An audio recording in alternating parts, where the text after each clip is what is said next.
Une nouvelle étape dans la course à la monétisation de l'intelligence artificielle.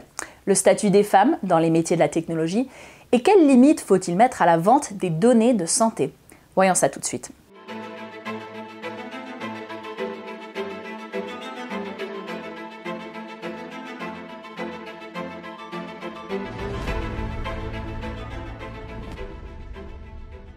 Bonjour, je m'appelle Lydia de Franchi et je vous présente le Digital News Desk, votre condensé rapide d'actualités sur la transformation digitale et les API.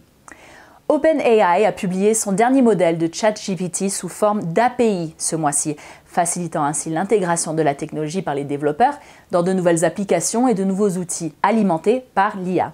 Certains disent que ce qui change vraiment la donne, c'est qu'elle est également suffisamment abordable pour permettre de nouveaux cas d'utilisation. OpenAI affirme avoir réussi à réduire les coûts de 90% avec ChatGPT 4 grâce à une série d'optimisations du système.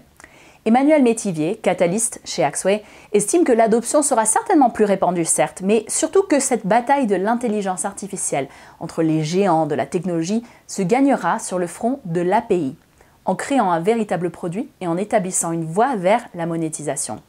Il dit « L'innovation ouverte boostée par l'IA passera par l'exposition d'une API, mais pas une API technique, un vrai produit digital qui pourra être consommé par tous les développeurs du monde pour booster leurs services digitaux.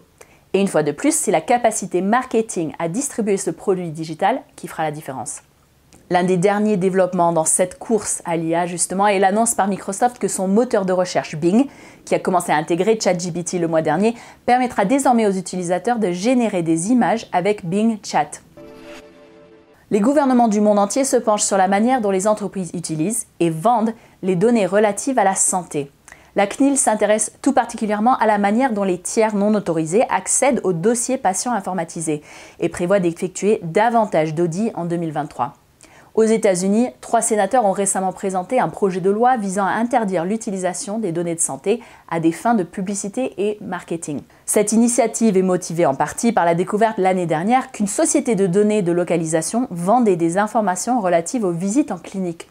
Plus récemment, des chercheurs de Duke University ont découvert que les courtiers en données vendaient des informations telles que les noms et adresses de patients, les diagnostics spécifiques et les médicaments prescrits.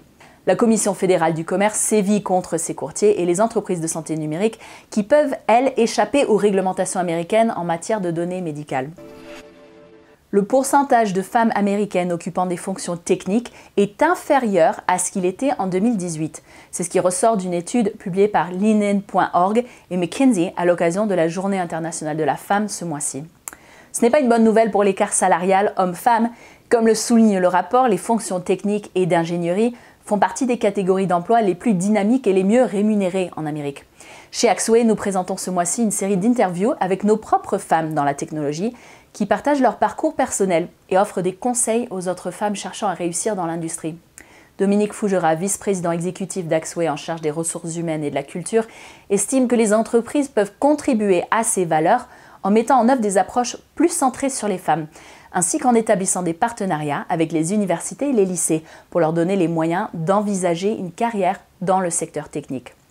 Voilà tout pour aujourd'hui. Rendez-vous sur le lien ci-dessous pour en savoir plus sur ces sujets et d'autres actualités, et aussi pour découvrir nos interviews de femmes dans les métiers de la technologie. Merci et à bientôt!